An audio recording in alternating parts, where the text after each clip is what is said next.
Sua empresa tem elaborado a FISPIC ou FDS, como é chamada atualmente, da maneira correta? Hoje eu quero mostrar nesse vídeo como elaboramos aqui na nossa consultoria este documento que classifica os produtos químicos, sejam eles cosméticos, saneantes, produtos para manutenção industrial, tintas, de acordo com a norma 14.725. Uma das principais dúvidas é quando a empresa fabricante do produto químico faz misturas complexas de mais de uma matéria-prima. Por exemplo, água mais 2 ou 3 componentes. Como as empresas têm classificado essa mistura? Aqui na nossa consultoria, elaboramos a FISPIC ou FDS de acordo com a norma 14.725, que foi atualizada em 2023 e foi corrigida em 2024. As empresas têm um prazo para adequação das suas FISPICs, que hoje são chamadas de FDS, fichas de dados de segurança, e dos rótulos dos seus produtos químicos até julho de 2025. Quando tratamos de misturas, principalmente, que é a maior dificuldade das empresas, nós temos uma série de interpolação de dados que a norma prevê de acordo com o Sistema Global Harmonizado, GHS, para fazer essa classificação. Eu vou mostrar aqui na tela alguns exemplos de interpolações de dados e como nós fazemos essas classificações, e de acordo com essas classificações de risco,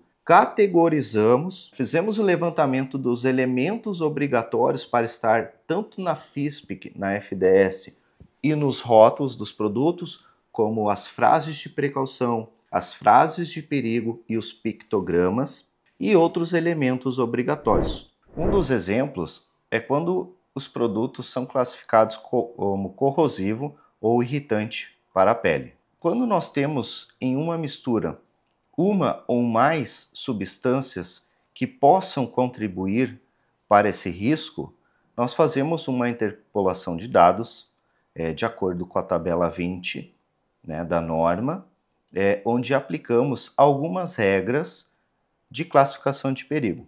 Isso para que a empresa não precise realizar um ensaio em animais, por uma questão ética e também por uma questão de custo e benefício. Sempre é induzido que a empresa faça essa interpolação de dados, uma vez que hoje ninguém quer fazer testes em animais, né, gente? E também pelo custo que fica um pouco mais caro. Então nós temos aqui na norma algumas lógicas de decisões, onde eu posso aprofundar esse assunto em outros vídeos ou em outros treinamentos que a nossa empresa realiza, mas eu só quero exemplificar para vocês aqui que existem lógicas de decisões de interpolações de dados para que a gente aplique de acordo com as concentrações e o que vai na mistura, para classificar se o produto é corrosivo à pele ou irritante à pele, se sim ou se não. Outro exemplo que eu trago é da toxicidade aguda, tá, gente?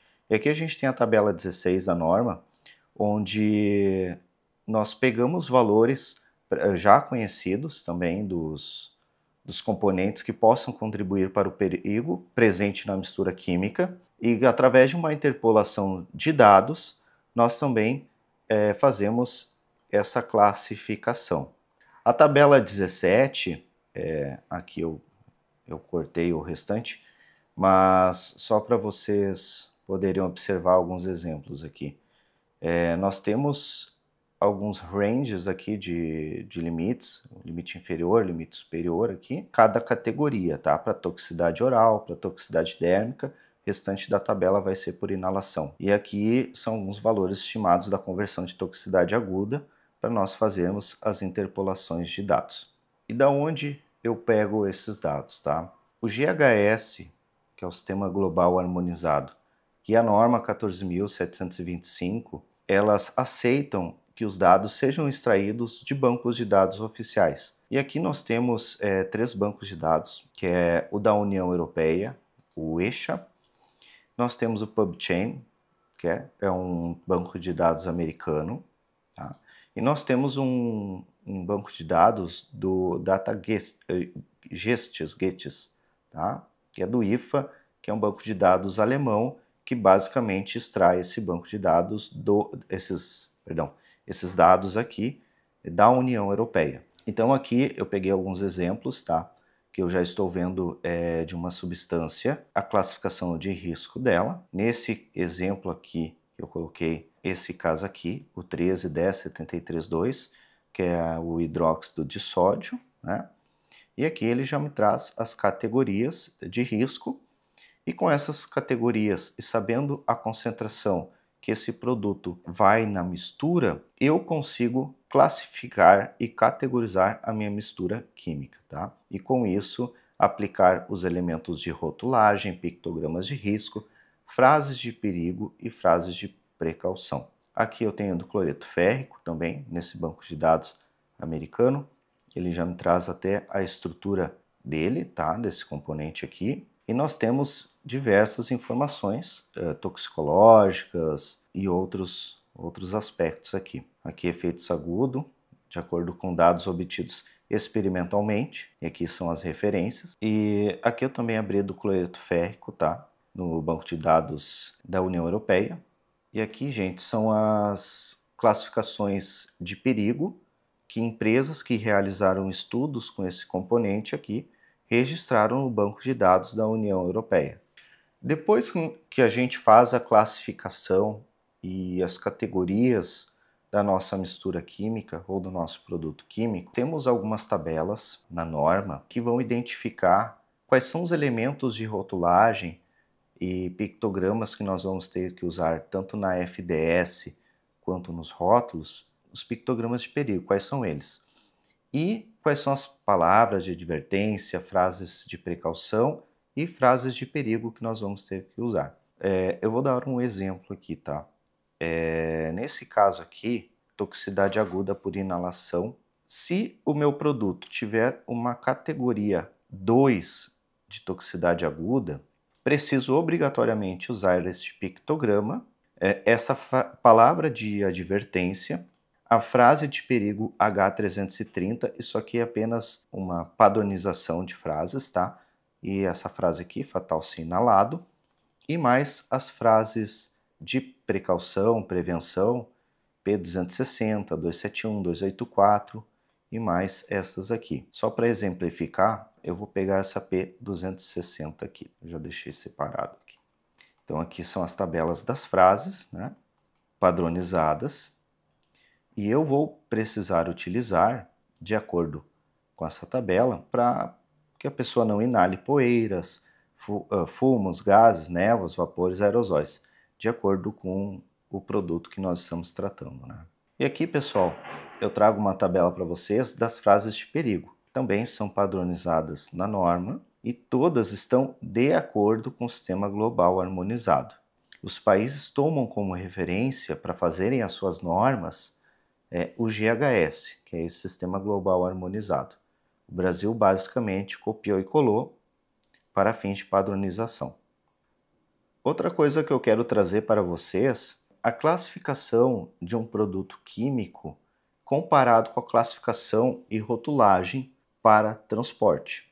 Exemplo, na norma brasileira, né, de acordo com o GHS, um explosivo da divisão 1.4, ela precisa desta rotulagem, tá? Para transporte, vai ter esta plaquinha aqui de identificação. Agora, na divisão 1.5 e 1.6 não precisa de rotulagem no produto químico. Porém, para o transporte é obrigatório essas plaquinhas aqui de identificação. Um outro exemplo de um produto ou uma mistura química que nós temos uma categoria de corrosão ou irritação à pele número 2, onde nós precisamos usar este pictograma na rotulagem e na FDS, mas para o transporte ele não é classificado como perigoso, não é regulamentado, não precisa de uma placa de identificação. Agora, se for categorizado como categoria 1, nós temos este outro pictograma aqui para o sistema de rotulagem do produto químico e na FDS, e no transporte nós temos essa placa de identificação e sim é classificado para transporte. Então o que eu quero mostrar para vocês é que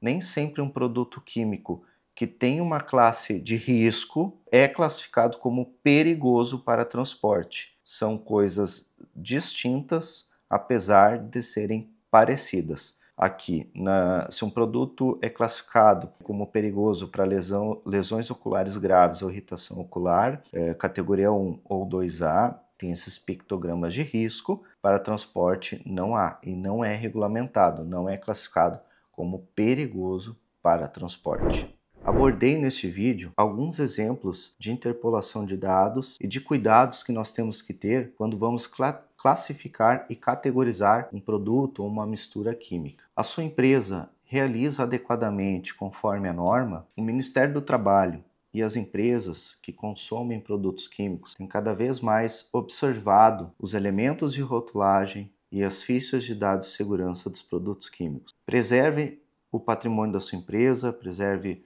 a vida e a segurança dos seus colaboradores e de colaboradores de outras empresas que vão consumir os produtos químicos, adequando seus rótulos e seus documentos. Tem uma consultoria especializada para esse serviço. Conte comigo, entre em contato aqui nos canais que eu vou deixar abaixo na descrição do vídeo e aguardo o seu contato. Até mais!